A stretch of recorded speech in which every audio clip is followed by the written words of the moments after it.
વિદ્યાર્થી મિત્રો, આજે આપણે પ્રશ્ન નંબર 10 ની ચર્ચા કરશું.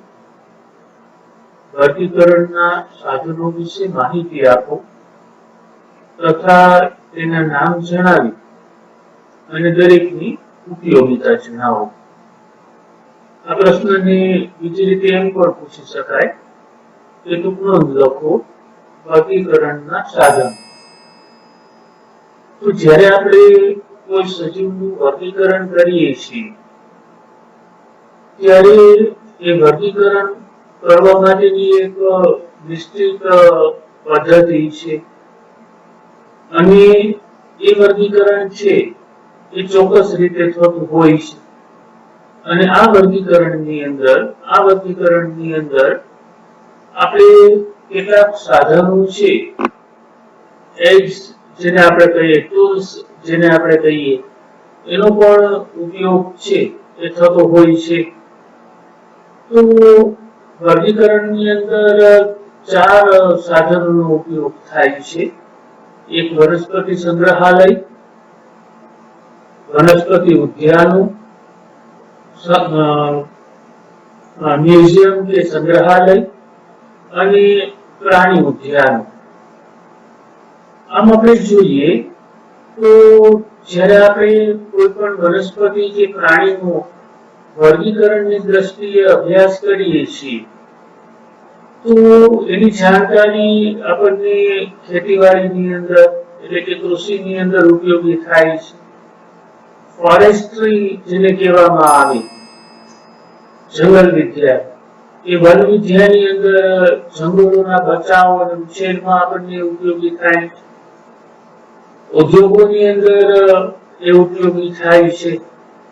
અને આપણા જે જૈવિક સ્ત્રોત છે જ્યાંથી આપણને આપણા જૈવિક પદાર્થો મળે છે ત્યાં એ ઉપયોગી થાય છે. તેમજ વર્ગીકરણને લગતો જે અભ્યાસ છે એ આપણને સજીવોમાં જોવા મળતી જે વિવિધતા છે જેને આપણે જૈવ વિવિધતા તરીકે ઓળખીએ, એ જૈવ વિવિધતાની જાણકારીની અંદર પણ આ વર્ગીકરણ આપણને ઉપયોગી થાય છે. અને એટલા માટે થઈ અને વર્ગીકરણ માટે સજીવોનું સાચું વર્ગીકરણ અને એની ઓળખ વિધિ છે એ ઓળખ વિધિ કરવાની આપણને જરૂર પડે છે. કે વર્ગીકરણનો અભ્યાસ આપણને કૃષિ ક્ષેત્રમાં, ખેતીવાડી ક્ષેત્રમાં, વન વિદ્યા એટલે કે જંગલના વિકાસમાં અને સંરક્ષણમાં, ઉદ્યોગોની અંદર, આપણા જૈવિક સ્ત્રોતો માટે અને જૈવ વિવિધતાની જાણકારીમાં આપણને ઉપયોગ થાય છે. એટલે વર્ગીકરણ માટે સજીવોનું સાચું વર્ગીકરણ થાય અને સજીવોની સાચી ઓળખ થાય, ઓળખ વિધિ થાય એ આપણા માટે જરૂરી છે. સજીવોની ઓળખ વિધિ માટે આધુનિક પ્રયોગશાળાની જરૂર પડે, સાધનોથી સજ્જ હોય એવી આધુનિક પ્રયોગશાળાની જરૂર પડે. અને ફિલ્ડ વર્ક છે જેને આપણે ગુજરાતીમાં ક્ષેત્ર અભ્યાસ કહીએ, એ ફિલ્ડ વર્કની પણ જરૂર પડે. જ્યાં વનસ્પતિ જે જગ્યાએ વનસ્પતિ ઉગતી હોય એ કે જે જગ્યાએ પ્રાણી રહેતું હોય એ જગ્યાની મુલાકાત લેવી, એ જગ્યામાં જઈ એ પ્રાણીનું ઓબ્ઝર્વેશન કરવું, અવલોકન કરવું અને એને જોવું, એને ક્ષેત્ર અભ્યાસ તરીકે ઓળખવામાં આવે કે ફિલ્ડ સ્ટડી તરીકે ઓળખવામાં આવે. તો આ ઓળખ વિધિ માટે આપણને સુસજ્જ પ્રયોગશાળા અને ક્ષેત્ર અભ્યાસ છે, ફિલ્ડ સ્ટડી છે એની જરૂર પડે છે. હવે કોઈ વનસ્પતિને આપણે જંગલની અંદર જોઈ, કોઈ પ્રાણી છે એ પ્રાણીને આપણે જંગલની અંદર જોઈ તો એ વનસ્પતિને ત્યાંથી, એ પ્રાણીને ત્યાંથી લેબોરેટરીની અંદર લઈ આવવામાં આવે, પ્રયોગશાળાની અંદર લઈ આવવામાં આવે અને એ એનો વાસ્તવિક નમૂનો બનાવી, એનો ખરેખર નમૂનો બનાવી અને એનો સંગ્રહ છે એ લેબોરેટરીની અંદર કરવામાં આવે કે જે નવી વનસ્પતિ આપણને જોવા મળી કે નવું કોઈ પ્રાણી જોવા મળી, તો એ નવી વનસ્પતિ કે નવું પ્રાણી છે એને આપણે લેબોરેટરીની અંદર લઈ આવી અને એનો નમૂના રૂપે એક સ્પેસિમેન તરીકે આપણે એનો એક સંગ્રહ કરીએ અને પછી લેબોરેટરીમાં એનો વર્ગીકરણની દ્રષ્ટિએ આપણે અભ્યાસ કરીએ. પદ્ધતિસરના વર્ગીકરણના અભ્યાસમાં પ્રશિક્ષણ માટે આ પ્રકારનો અભ્યાસ છે એ પાયારૂપ અને આવશ્યક છે કે વિદ્યાર્થીઓને જ્યારે આપણે લેબોરેટરીની અંદર વર્ગીકરણનો અભ્યાસ કરાવવો હોય, લેબોરેટરીમાં જ્યારે વર્ગીકરણના અભ્યાસ માટે વિદ્યાર્થીઓને કે શિક્ષકોને શિક્ષણ આપવું હોય ત્યારે આ જે નમૂનાઓ છે એ ખૂબ જ જરૂરી બને છે. એટલે કે પાયારૂપ અને આવશ્યક, પાયારૂપ અને આવશ્યક બને છે. સજીવોનું વર્ગીકરણ માટે એમના નમૂનાની સાથે સાથે એને લગતી માહિતી છે એનો સંગ્રહ પણ ઉપયોગી છે. કે આપણે માત્ર નમૂના રાખી અને લેબોરેટરીની અંદર રાખી દઈએ એટલું પૂરતું નથી, પણ એ નમૂનાની સાથે સાથે એ જે સજીવનો નમૂનો છે એ સજીવને લગતી માહિતીનો સંગ્રહ છે એ પણ લેબોરેટરીની અંદર હોવો જોઈએ, જેથી ભવિષ્યના અભ્યાસ માટે આપણે એ નમૂનાઓનું પરીક્ષણ છે એ પરીક્ષણ કરી શકીએ. વૈજ્ઞાનિક નમૂનાઓની સાથે સાથે માહિતીના સંગ્રહ અને પરીક્ષણ કરવા માટેની કેટલીક પદ્ધતિઓ અને ટેકનિક છે એ સ્થાપિત કરેલી છે કે જે નમૂનાને આપણે લેબોરેટરીમાં લાવ્યા એ નમૂનાની જે માહિતી છે એનો સંગ્રહ કરવા માટે અને એનું પરીક્ષણ કરવા માટે કેટલીક પદ્ધતિઓનો ઉપયોગ કરવામાં આવે છે, કેટલીક ટેકનિક છે એ ટેકનિકનો ઉપયોગ કરવામાં આવે છે. એમાંની એક જે ટેકનિક છે એ છે વનસ્પતિ સંગ્રહાલય, જેને ઇંગ્લિશમાં હર્બેરિયમ તરીકે ઓળખવામાં આવે. તો વનસ્પતિ સંગ્રહાલય છે એ વનસ્પતિઓના નમૂનાનું સંગ્રહ સ્થાન છે. વનસ્પતિ સંગ્રહાલયની અંદર વનસ્પતિના નમૂનાઓનો સંગ્રહ કરવામાં આવે છે. અહીંયા વનસ્પતિ સંગ્રહાલયની અંદર વનસ્પતિના નમૂના છે એને કાગળ ઉપર સૂકવવામાં આવે, એનું શુષ્કન કરવામાં આવે, એમાં રહેલું જે પાણી છે એ નીકળી જાય એની પદ્ધતિ અપનાવવામાં આવે. પછી એને દબાવવામાં આવે, એનું દાબન કરવામાં આવે, એટલે કે એનું પ્રેસિંગ કરવામાં આવે અને પછી એનું પરિરક્ષણ એટલે કે પ્રિઝર્વેશન છે એ કરવામાં આવે અને એ રીતે વનસ્પતિઓના નમૂનાનો સંગ્રહ છે એ થાય. આ આપણે ઘરે પણ કરી શકીએ, આપણે લેબોરેટરીમાં પણ કરી શકીએ. માનો કે કોઈ વનસ્પતિનું પર્ણ હોય, એ પર્ણને આપણે લઈ આવીએ, એ પર્ણને આપણે ન્યૂઝપેપરની અંદર, છાપાની અંદર રાખી દઈએ અને પછી એ છાપું છે એને આપણી જે પથારી છે, પલંગ છે એના ગાદલા નીચે મૂકી દઈએ. એટલે શું થશે? શુષ્કન અને દાબન બંને થઈ જશે. એટલે એ પર્ણની અંદર રહેલું પાણી છે એ બહાર નીકળશે અને છાપાનો કાગળ છે એને શોષી લેશે. આપણે અઠવાડિયું, 10 દિવસ, 15 દિવસ સુધી એને રાખી મૂકી, 15 દિવસ પછી આપણે એને કાઢશું તો એ આખું પર્ણ છે એ આખું પર્ણ સુકાઈ ગયેલું હશે, એની અંદરથી બધું જ પાણી છે એ નીકળી ગયું હશે, કેમ કે એનું શુષ્કન થયું છે, એનું દાબન થયું છે, એના ઉપર દાબ પર એ પ્રેશર છે એ લાગેલું છે.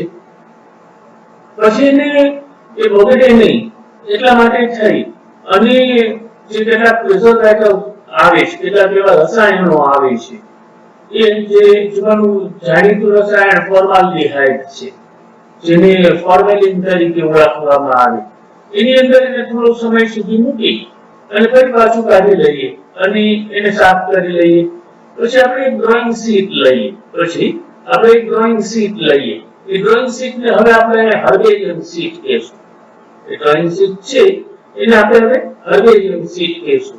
એ હર્બેરિયમ શીટ ઉપર એ ડ્રોઈંગ પેપર ઉપર આપણે જે સુકાયેલું પર્ણ છે એને ચોંટાડી લઈએ અને એમાં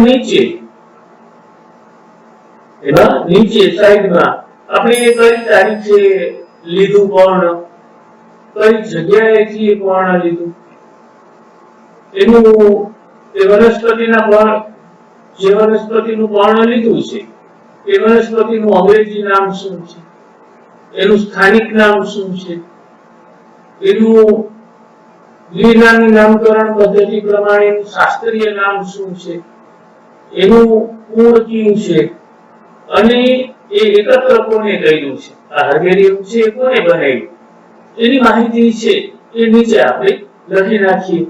તો આ કામ આપણે ઘરે પણ કરી શકીએ.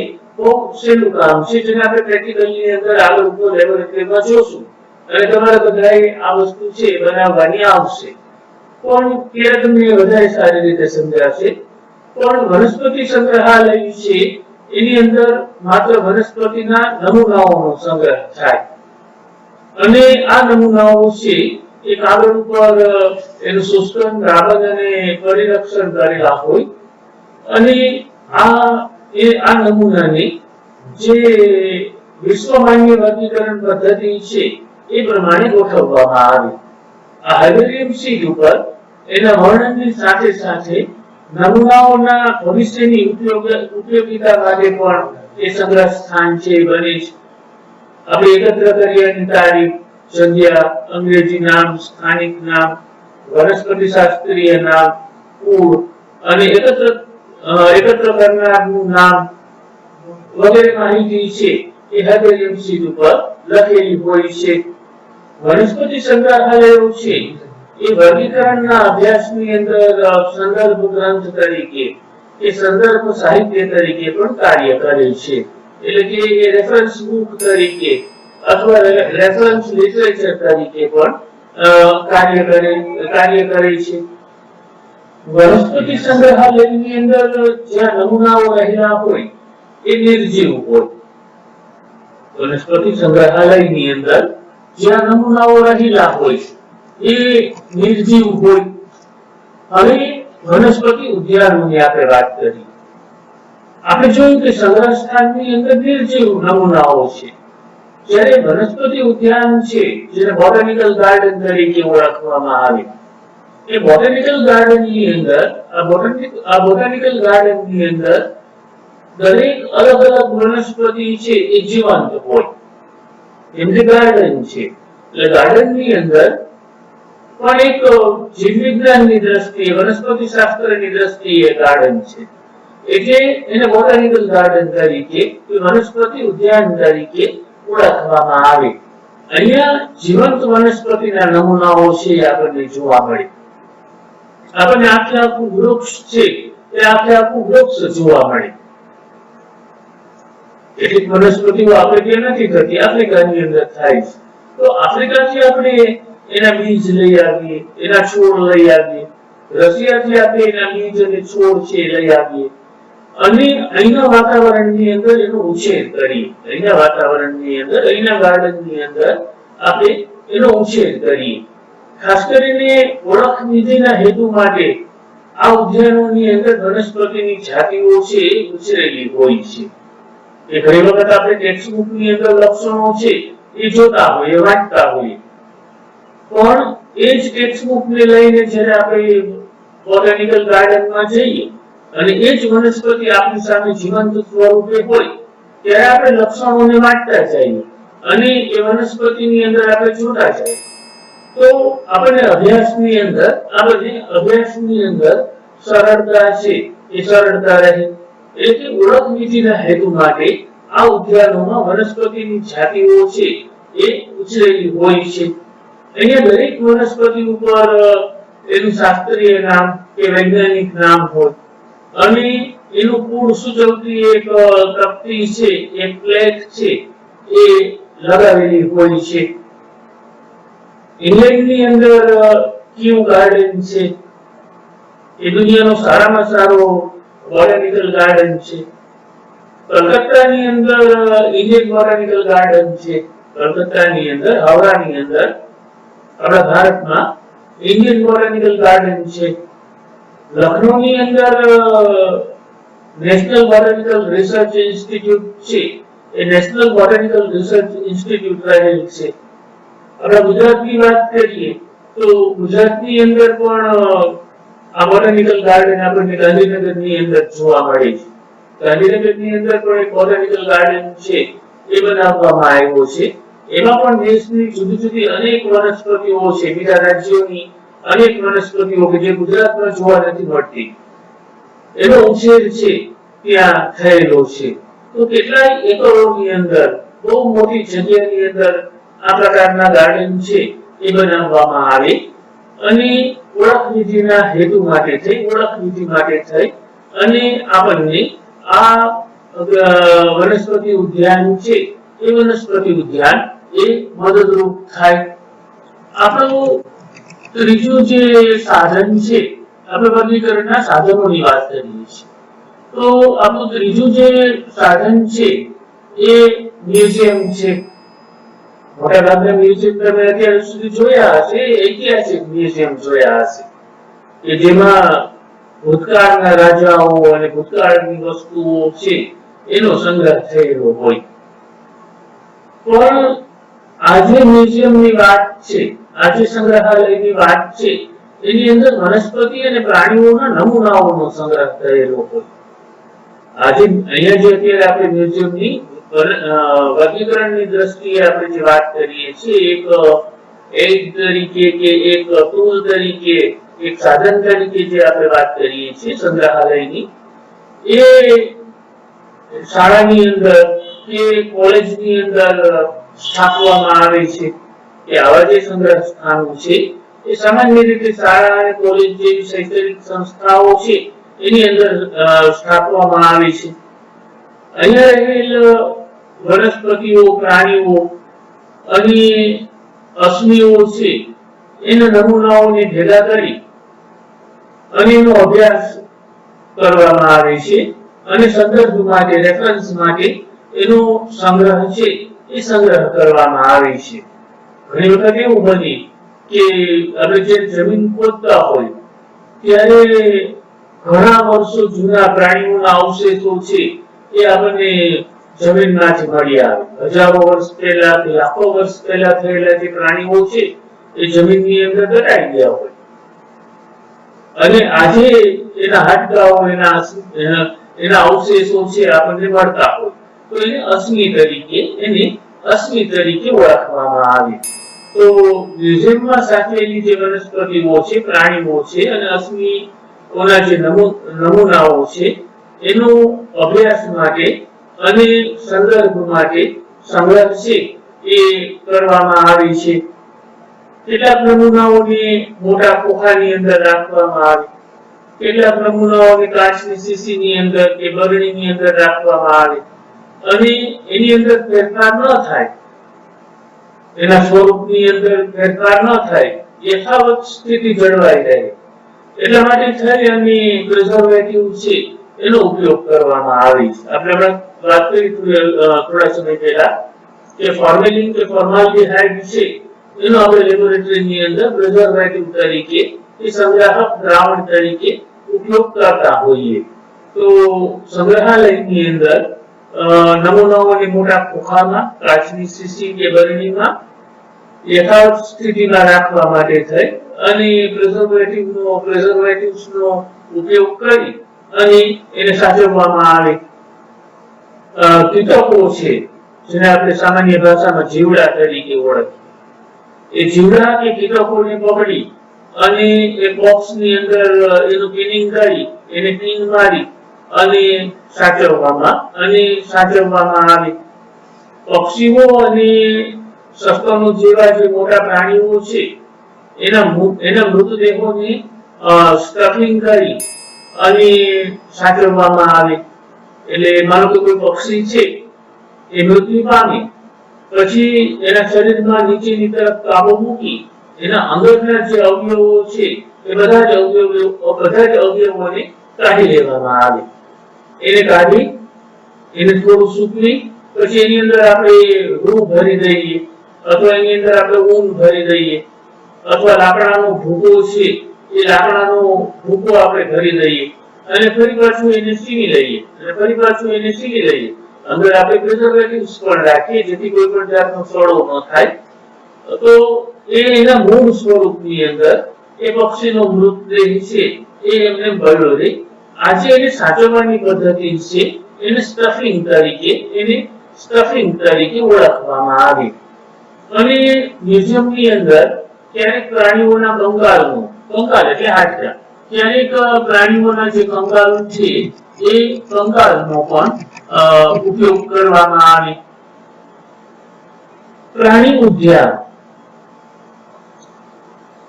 જેને આપણે સામાન્ય ભાષામાં ઝૂ તરીકે ઓળખીએ. આપણે લેબોરેટરીની અંદર રાખીએ, સંગ્રહ સ્થાનની અંદર રાખીએ, મ્યુઝિયમની અંદર રાખીએ તો એ નિર્જીવ પ્રાણીઓ હોય. અહીંયા પ્રાણી ઉદ્યાનો છે એટલે ઝૂ. એ જંગલી પ્રાણીઓ છે એને પિંજરામાં સુરક્ષિત રીતે રાખવામાં આવે. તમે જોયું હશે કે પિંજરાની અંદર વાઘ હોય, પિંજરાની અંદર સિંહ હોય, પિંજરાની અંદર મગર રહેલ હોય, દીપડો હોય, ચિત્તો હોય. આવા જુદા જુદા પ્રાણીઓને જીવતા આપણે જેને રાખીએ, જે ઝૂની અંદર આપણે રાખીએ તો એને પ્રાણી ઉદ્યાન તરીકે ઓળખવામાં આવે. એ પ્રાણી ઉદ્યાનોમાં મનુષ્યની સીધી દેખરેખ નીચે સુરક્ષિત વાતાવરણની અંદર જંગલી પ્રાણીઓ છે એને રાખવામાં આવે. આવા પ્રાણી સંગ્રહાલયમાં રાખવામાં આવેલા પ્રાણીઓ આપણને એમની ખોરાકની આદતો અને એમની વર્તણૂક વિશે, બિહેવિયર વિશે આપણને શીખવે છે. કે આપણે માત્ર પ્રાણીને પિંજરામાં પૂરતા નથી, આપણે એનું ઓબ્ઝર્વેશન પણ કરીએ છીએ, આપણે એનું નિરીક્ષણ પણ કરીએ છીએ. એને કયા પ્રકારની આદત છે, એની ખોરાકની આદતો કેવી છે, એને શું ભાવે છે, શું આપીએ તો એ વધારે ખાય છે, શું આપીએ તો એ નથી ખાતું, શું ખાવાનું આપીએ તો એ ઓછું ખાય છે. તો એની જે ફૂડ હેબિટ છે એના વિશે આપણને ખ્યાલ આવે. અને કઈ પરિસ્થિતિની અંદર એનું બિહેવિયર, એની વર્તણૂક છે એ કેવી છે એનો પણ આપણે અભ્યાસ છે એ કરી શકીએ છીએ. અને આ પ્રાણી સંગ્રહાલયમાં રાખવામાં આવેલ બધા પ્રાણીઓને એમના પ્રાકૃતિક નિવાસ સ્થાનો જેવી અનુકૂળતા છે એ આપવામાં આવે છે. એટલે કે જ્યાં એનું પિંજરું હોય એની આજુબાજુ મોટા પ્રમાણની અંદર વૃક્ષો વાવવામાં આવે, કે જમીન છે એ ખરબચડી રાખવામાં આવે, એની બાજરાની અંદર પણ મોટા વૃક્ષ છે એ રાખવામાં આવે, જેથી એ પ્રાણીને એમ થાય કે પોતે જંગલની અંદર જ છે, પોતાના પ્રાકૃતિક નિવાસ સ્થાનની અંદર જ છે. એટલે આ પ્રાણીઓને એમના પ્રાકૃતિક નિવાસ સ્થાનો જેવી જ અનુકૂળતા છે એ આપવામાં આવે. અને તમને બધાને આ ઉદ્યાનની મુલાકાત લેવી ગમે. તો આ ચાર મુખ્ય વર્ગીકરણ છે એ વર્ગીકરણ માટેના મુખ્ય સાધનો એ રહેલા છે.